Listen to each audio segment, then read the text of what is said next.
back behind bars. But before he was captured by authorities, Hollywood actor Sean Penn secretly met with the drug lord in the Mexican jungle. Penn details this encounter in a 10,000-word article in Rolling Stone. It's a pretty interesting piece.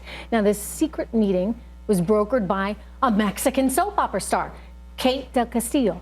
Lots of questions here, I gotta say. I mean, first of all, how the heck did Sean Penn manage to find El Chapo when the Mexican and the U.S. government couldn't? Should Sean Penn have told authorities what he was doing? And you know, you gotta ask, was this even journalism? After all, Sean Penn agreed to give El Chapo final approval of his work. Not a smart move for Rolling Stone, which has already compromised its ethics as a result of that phony University of Virginia rape story. Anyway, this meeting between Penn and El Chapo never produced a formal interview. Instead, Sean Penn sent questions, and El Chapo videotaped his responses in his first ever interview. In the interview, Chapo makes it clear that he had no choice but to go into the drug business. Listen to this. Bueno, eso es una realidad, que las drogas destruyen. Desgraciadamente, como le comento, por donde yo me crié, pues no había otra manera ni hay de sobrevivir y pues. All right. He also said that basically if he wasn't doing it, somebody else would. Joining me now with analysis of this developing story and whether or not we're going to see extradition for El Chapo here to the United States of America, Judith Miller, criminal defense attorney Brian Claypool, who's also joining us. There we go. And Robert Strang. All right. You know, I'm going to start with you again, Robert, because this is just incredible to me that a Mexican actress and Sean Penn are able to travel to the depths of the jungle and find El Chapo while law enforcement could not.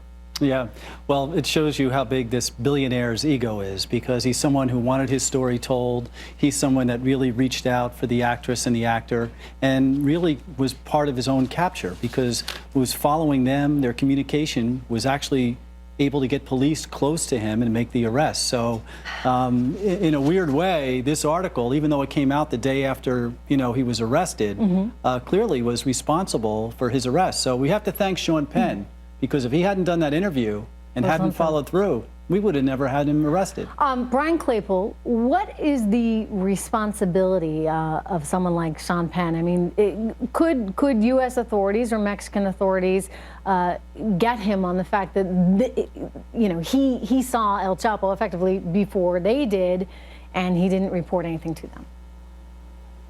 You're a defense attorney. Trish, the billion-dollar question here is, was this a Hollywood Houdini act by Sean Penn? And was it really journalism, or was this obstruction of justice? And I respectfully disagree with the prior comment. This interview took place in October. Nearly, several months went by. El Chapo was on his own.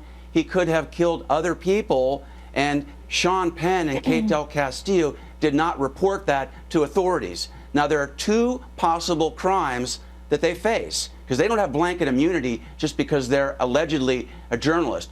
One is an accessory after the fact. They probably won't be charged with that, because that requires Sean Penn's intent to be that he was trying to help El Chapo avoid being prosecuted. Sean Penn will say, look, I was just doing an interview.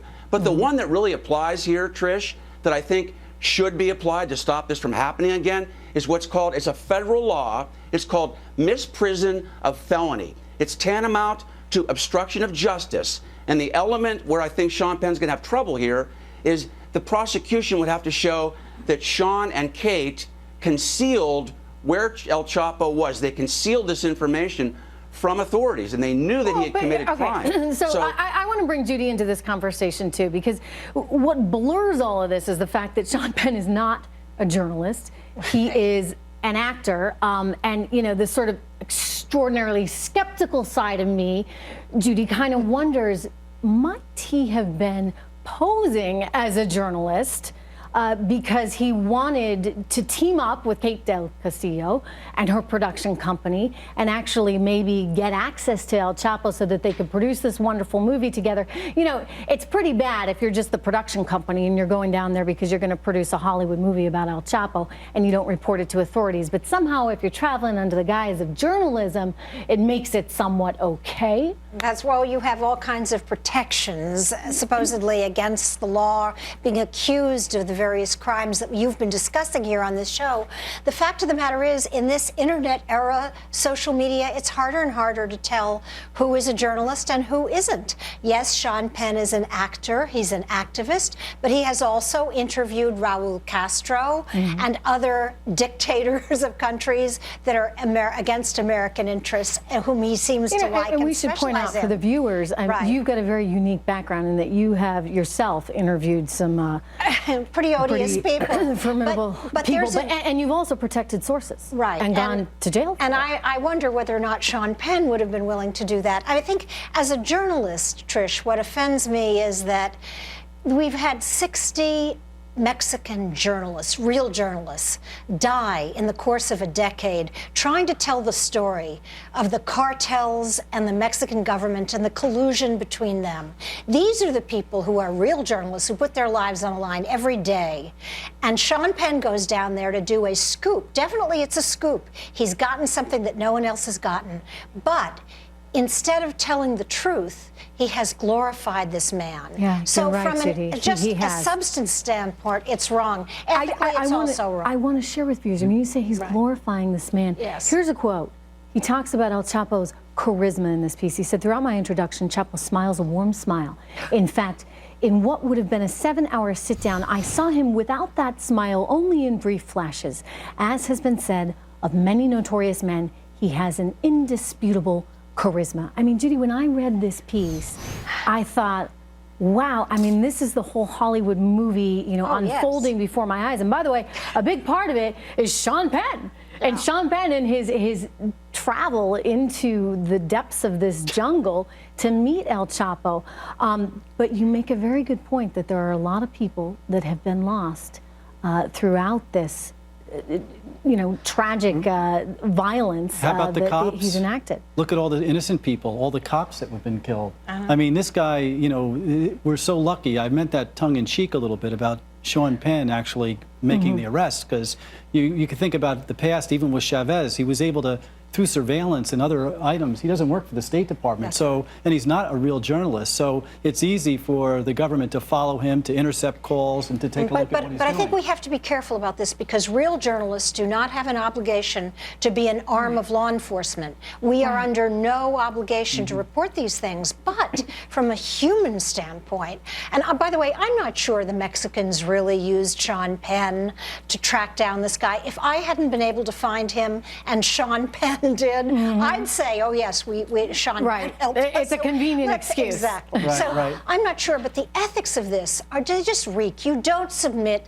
an article like this for approval. I mean, I saw that. This is the first thing you read when you read this piece. It said that El Chapo had to approve it, and you're thinking, as a journalist, I mean, in Rolling Stone, come on, Rolling Stone, after what it just went through with the University of Virginia and that big phony story that they made up.